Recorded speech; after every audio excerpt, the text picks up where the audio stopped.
Assalamualaikum warahmatullahi wabarakatuh. Perkenalkan, nama saya Sari Mawaddah dari lokal PGMI 2B. Di sini saya akan menjawab beberapa pertanyaan dari mualim untuk memenuhi tugas final test atau ujian akhir semester mata kuliah Filsafat Pendidikan.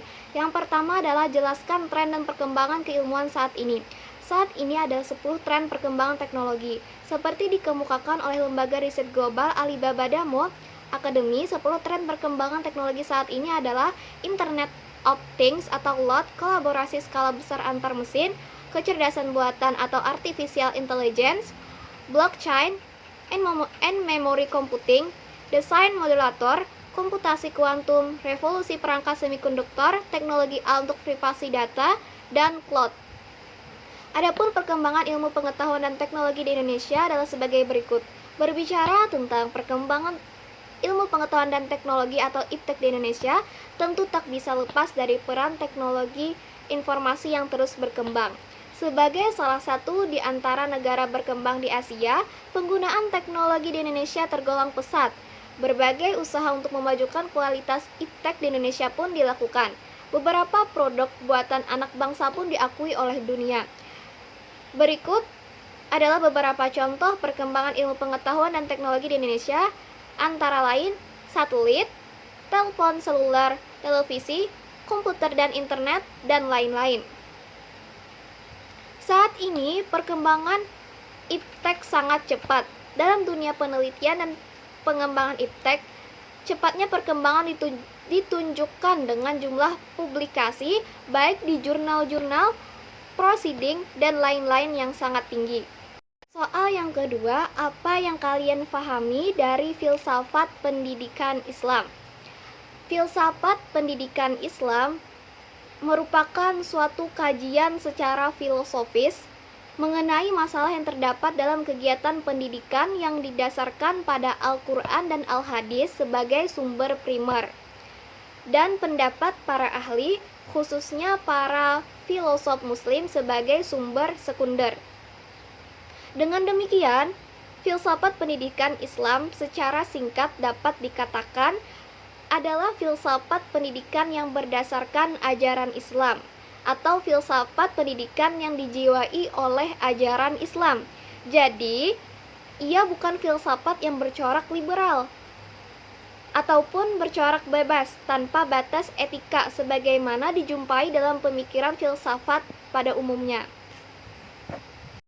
Soal yang ketiga adalah jelaskan bagaimana tauhid sebagai paradigma pendidikan Islam. Pemikiran bahwa tauhid sebagai konsep yang berisikan nilai-nilai fundamental yang harus dijadikan paradigma pendidikan agama merupakan kebutuhan teologis filosofis.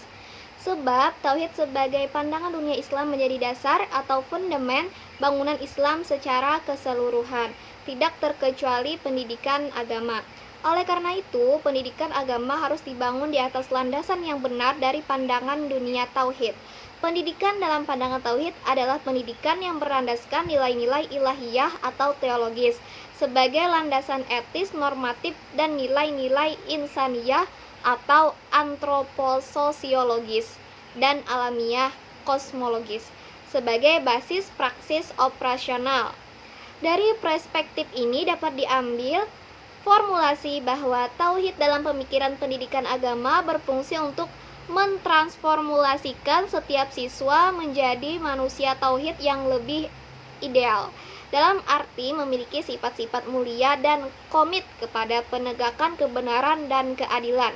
Berbagai atribut manusia tauhid yang diharapkan lahir dari rahim pendidikan adalah: yang pertama, memiliki komitmen utuh, tunduk dan patuh kepada Allah. Yang kedua, menolak segala pedoman dan pandangan hidup yang bukan datang dari Allah. Yang ketiga, bersikap progresif dengan selalu melakukan penilaian terhadap kualitas hidupnya, adat istiadat, tradisi, dan paham hidupnya.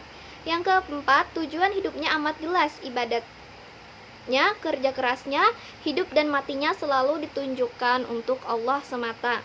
Kelima, manusia tauhid memiliki visi dan misi yang jelas tentang kehidupan yang harus dibangun bersama-sama dengan manusia-manusia lainnya. Berdasarkan pandangan di atas, pendidikan agama dalam kerangka tauhid harus melahirkan dua kemestian strategis sekaligus. Pertama, menjaga keharmonisan untuk meraih kehidupan yang abadi dalam hubungannya dengan Allah. Kedua, mengembangkan nilai-nilai kehidupan dalam hubungannya dengan alam lingkungan dan sesamanya. Soal yang keempat adalah jelaskan pemikiran dari salah satu tokoh dalam filsafat Islam. Salah satu tokoh dalam filsafat pendidikan Islam adalah Ibnu Khaldun. Adapun pemikiran dari Ibnu Khaldun adalah sebagai berikut. Ibnu Khaldun tidak memberikan definisi pendidikan secara jelas. Ia hanya memberikan gambaran-gambaran secara umum. Khaldun bahwa barang siapa tidak terdidik oleh orang tuanya, maka akan terdidik oleh zaman. Maksudnya, barang siapa yang tidak memperoleh tata krama yang dibutuhkan sehubungan pergaulan bersama melalui orang tua, mereka yang mencakup guru-guru dan para sepuh, dan tidak mempelajari hal itu dari mereka, maka ia akan mempelajarinya dengan bantuan alam dari peristiwa-peristiwa yang terjadi sepanjang zaman. Zaman akan mengajarkannya. Dari rumusan yang ingin dicapai, Ibnu Khaldun menganut prinsip keseimbangan. Dia ingin anak didik mencapai kebahagiaan duniawi dan sekaligus ukhrawinya kelak. Berangkat dari pengamatan terhadap rumusan tujuan pendidikan yang ingin dicapai Ibnu Khaldun, secara jelas kita dapat melihat bahwa ciri khas pendidikan Islam yaitu sifat moral religius nampak jelas dalam tujuan pendidikannya, dengan tanpa mengabaikan masalah-masalah duniawi. Sehingga secara umum dapat kita katakan bahwa pendapat Ibnu Khaldun tentang pendidikan telah sesuai dengan prinsip-prinsip pendidikan Islam, yakni aspirasi yang bernafaskan agama dan moral. Ibnu Khaldun memandang bahwa salah satu tujuan pendidikan adalah memberikan kesempatan kepada akal untuk lebih giat dan melakukan aktivitas. Selanjutnya saya akan membaca rangkuman dari video yang berjudul Moderasi Beragama. Internalisasi nilai moderasi beragama dalam praktek pendidikan di Indonesia. Moderasi beragama adalah bagaimana menata hubungan sesama manusia, menata hubungan sesama agama dan sesama negara. Istilah moderasi beragama ini sangat populer di lingkungan perguruan tinggi keislaman. Bahwa pandangan internalisasi beragama dan nilai-nilai moderasi beragama sudah sangat luas, tidak hanya di ranah pendidikan, di ranah pergaulan umat beragama juga sering disosialisasikan. Banyak sekali saat ini perguruan tinggi yang mendirikan pusat studi di rumah moderasi beragama dalam rangka memperkenalkan perspektif bahwa moderasi beragama itu menjadi landasan berpikir, landasan keilmuan, landasan bergaul dalam kehidupan sosial, dan seterusnya. Bahwasanya moderasi beragama adalah sikap keagamaan dan seringkali ada yang memandang salah dan dipahami keliru. Bahwa fakta keberagaman itu banyak, yaitu keberagaman di Indonesia ada 300 etnik atau 1340 suku, 700 bahasa daerah, dan 6 agama besar. Dari sekian banyak ini, ada bahasa daerah yang tidak aktif digunakan, namun masih ada banyak ratusan bahasa daerah yang masih aktif digunakan oleh masyarakat Indonesia. Banyak generasi milenial yang cara pandang agamanya sedikit, misalnya gampang terseret masuk kepada ajaran agama yang keliru, yang tidak mencerminkan ukhuwah Islamiyah. Selain itu, internalisasi nilai moderasi beragama dalam praktek pendidikan di Indonesia sangat penting karena transfer ilmu pengetahuan adanya di dunia pendidikan, serta pembentukan moral bangsa juga ada di dunia pendidikan.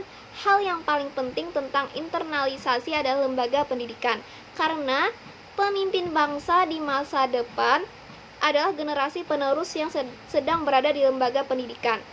Berikutnya, moderasi beragama bagi generasi milenial dalam rangka menumbuhkan keterbukaan dalam pergaulan, memperluas jaringan secara sosial atau informasi, dan menumbuhkan rasa saling peduli.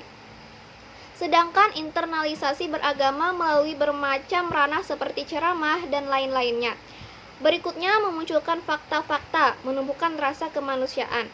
Dalam moderasi beragama yang dilakukan adalah mampu membedakan dua pendekatan dalam pergaulan. Yang pertama, biologis, merupakan pendekatan ke arah keyakinan. Yang kedua, sosiologis, merupakan pendekatan ke arah kebudayaan. Moderasi beragama sesungguhnya merupakan kunci terciptanya toleransi dan kerukunan baik di tingkat lokal, nasional maupun global. Pilihan pada moderasi dengan menolak ekstremisme dan liberalisme dalam beragama adalah kunci keseimbangan, demi terpeliharanya peradaban dan perdamaian. Dengan cara ini, masing-masing umat beragama dapat memperlakukan orang lain secara terhormat, menerima perbedaan, serta hidup bersama dalam damai dan harmoni. Dalam masyarakat multikultural seperti Indonesia, moderasi beragama bisa jadi bukan pilihan, melainkan suatu keharusan.